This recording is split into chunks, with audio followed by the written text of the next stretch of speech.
نحمده ونصلي على رسوله الكريم اما بعد ان ابی ایوب الانصاری رضی اللہ تعالی عنہ انه حدثه ان رسول اللہ صلی اللہ علیہ وسلم قال من صام رمضان ثم اتبعه ستا من شوال كان كصيام الدهر او كما قال علیہ الصلاۃ والسلام۔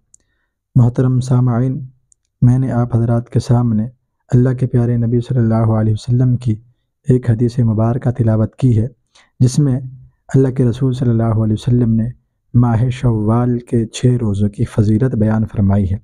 صحابی رسول حضرت ابو ایوب انصاری رضی اللہ تعالیٰ عنہ حضور علیہ الصلاۃ والسلام کا ارشاد نقل کر کے امت تک پہنچاتے ہیں۔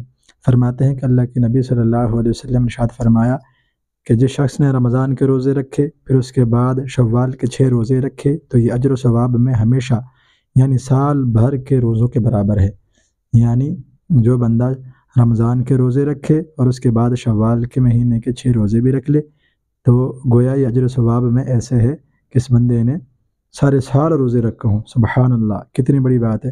لہٰذا ہمیں جو ہے رمضان کے روزوں کے بعد شوال کے روزوں کے بھی اہتمام کرنا چاہیے اور شوال کے روزے بھی رکھنے چاہیے۔ اور یہ حدیث مبارکہ میں نے جو آپ حضرات کے سامنے بیان کی تلاوت کی، یہ حدیث کی کسی ایک کتاب نہیں ہے بلکہ بہت ساری کتابوں میں موجود ہے، جیسا کہ صحیح مسلم، جامع ترمذی، سنن ابی داؤد، سنن کبری بیہقی، سنن صغری بیہقی، مسند ابی عوانہ، مسند احمد، صحیح ابن خزیمہ، شعب الایمان اور دیگر جو ہے کتب احادیث میں یہ روایت موجود ہے۔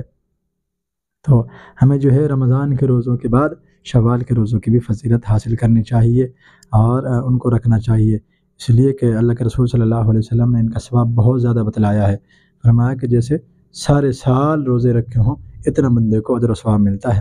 تو ہمیں اللہ تعالیٰ نے صحت دی ہے، تندرستی دی ہے، تو ہمیں جو ہے ان روزوں کو رکھنا چاہیے، اس موقع کو ضائع نہیں کرنا چاہیے۔ بلکہ حدیث پاک میں آتا ہے اللہ کے رسول صلی اللہ علیہ وسلم نے ارشاد فرمایا اغتنم خمسا قبل خمس، کہ لوگوں 5 چیزوں کے آنے سے پہلے غنیمت سمجھ لو اور ان سے فائدہ اٹھا لو۔ ان 5 چیزوں میں سے ایک یہ ہے، فرمایا کہ حیاتک قبل موتک، کہ اپنی زندگی کو اپنی موت کے آنے سے پہلے غنیمت سمجھ لو اور اس سے فائدہ اٹھا لو۔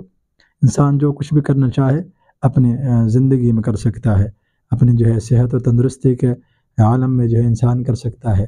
تو اللہ تعالیٰ نے ہمیں صحت بھی دی ہے الحمدللہ، اور تندرستی بھی دی ہے، زندگی بھی عطا کر رکھی ہے، تو ہمیں جو ہے ان روزوں کو رکھنا چاہیے تاکہ ہمیں بھی یہ فضیلت حاصل ہو جائے۔ ورنہ انسان نے جو ہے دنیا سے تو چلے جانا ہی ہے، اور کب موت آ جائے یہ کسی کو بھی نہیں پتہ۔ کتنے لوگ ایسے تھے، کتنے ساتھ ہمارے بھائی ایسے تھے جو پچھلے سال ہمارے ساتھ تھے لیکن اب نہیں ہے، اور کتنے ایسے ہوں گے جو اب ہیں اگلے سال نہیں ہوں گے، پتہ نہیں اگلے سال زندگی ہو یا نہ ہو۔ تو ہمیں ان روزوں کو رکھنا چاہیے اور ثواب کو حاصل کرنا چاہیے۔ اب دیکھیں رمضان ابھی گزرا ہے، رمضان کے روزے ہم نے رکھے ہوئے، روٹین بنی ہوئی ہے، عادت بنی ہوئی ہے، تو مشکل نہیں ہے ہمارے لیے رکھنا، رکھ سکتے ہیں، کوئی پریشانی نہیں ہوگی۔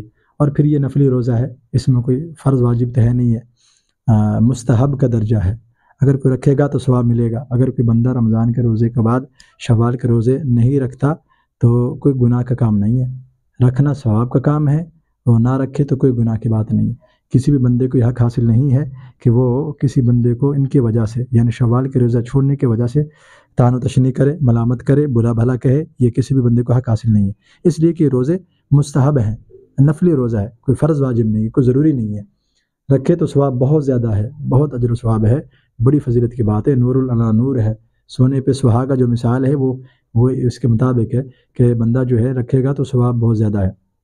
تو ہمیں جو ہے ان روزوں کو رکھنا چاہیے اور کوشش کرنی چاہیے کہ یہ ضائع نہ ہوں۔ اور پھر یہ ان میں یہ بات بھی ہے کہ رمضان کے جو روزے کے بعد یعنی جو شوال کا مہینہ آئے گا اور اس میں جو ہے 6 روزے رکھنے ہیں، یہ اب لگاتار رکھنا ضروری نہیں ہے، درمیان میں وقفہ بھی کر سکتے ہیں، مطلب 3 اب رکھ لیے، 3 جو 8 دن کے بعد رکھ لیں، یا 2 اب رکھ لیے اور 2 جو ہے کچھ دنوں کے بعد رکھ لیں۔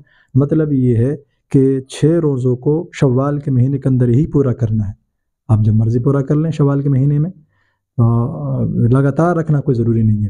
ہاں اس میں یہ ہے کہ نیت ضروری ہے، جس طرح فرض روزوں میں نیت ضروری ہے اسی طرح جو ہے نفلی روزے کی بھی نیت ضروری ہے۔